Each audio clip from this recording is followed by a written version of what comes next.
So what if the future of AI wasn't going to be decided in Silicon Valley, or Beijing for that matter? Well, in February 2026, the whole conversation about artificial intelligence suddenly shifted. The world's attention turned to a brand new stage, signaling a massive change in who gets to write the rules for this incredible technology. Let's dive into why this moment in India became such a huge deal.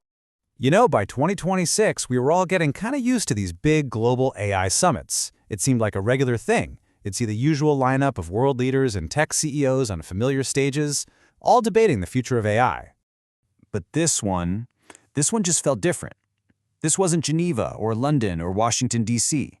By holding it in New Delhi, the location itself sent this incredibly powerful message that, hey, a brand new chapter in the global AI story was about to be written.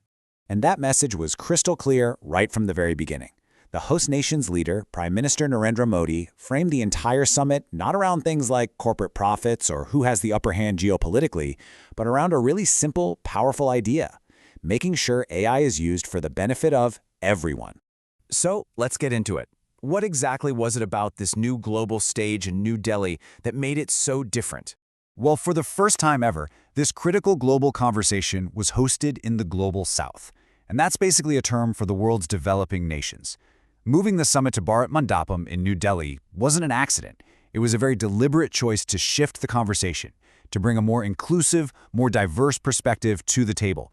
And let me tell you, the world absolutely paid attention. The guest list was just staggering. I mean, think about it. More than 20 heads of state, over 60 international ministers, and the very people who are building our AI future. We're talking the CEOs of OpenAI, Google, NVIDIA, plus top execs from Microsoft and Anthropic.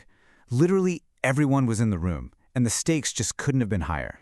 Okay, so with the whole world watching, India didn't just show up to host a chat. No, they came prepared. They presented this comprehensive vision, a blueprint for a totally different kind of AI future, all built around this idea of AI for all. And this vision was built on 3 core pillars, which they called sutras. That's a Sanskrit term for a guiding principle or a rule. First, people, to make sure AI serves humanity and is inclusive. Second, planet, to push for sustainability. And third, progress, to see that the benefits of AI are shared fairly all around the globe. Now, this wasn't just some high-level abstract idea. It was translated into a real, practical rule book with the launch of India's AI governance guidelines. And what's really fascinating here is the balance. You see innovation over restraint, which encourages growth. But that push is carefully balanced with these crucial guardrails, like people first for human control, fairness and equity to fight bias, and clear accountability for the people who build this stuff. The message is pretty clear. This isn't about stopping AI, it's about steering it in a deeply human-first direction. All right, a great vision is one thing, but making it actually happen is a whole different ballgame. So, how did India plan to power this ambitious engine? Well, the answer is with serious, tangible resources. Let's talk money, because this number right here, it is a massive statement of intent. The government put over 10,000 crore rupees, that's well over $1 billion US, into what's called the India AI mission. This wasn't just some pocket change. It was a foundational investment to build an entire independent AI ecosystem from the ground up. And a huge piece of that mission is making sure everyone gets a fair shot at the tools. Over 38,000 GPUs. Those are the super powerful computer chips you absolutely need to train big AI models, were brought online. And the goal here is so critical: give subsidized access to startups and researchers. It's all about making sure the country's AI future isn't only controlled by whoever has the deepest pockets. So what does this AI look like in the real world for real people? The summit launched 2 major initiatives that show us exactly that. For healthcare, there's the SEHI framework, which is all about using AI safely to improve medical diagnoses for millions.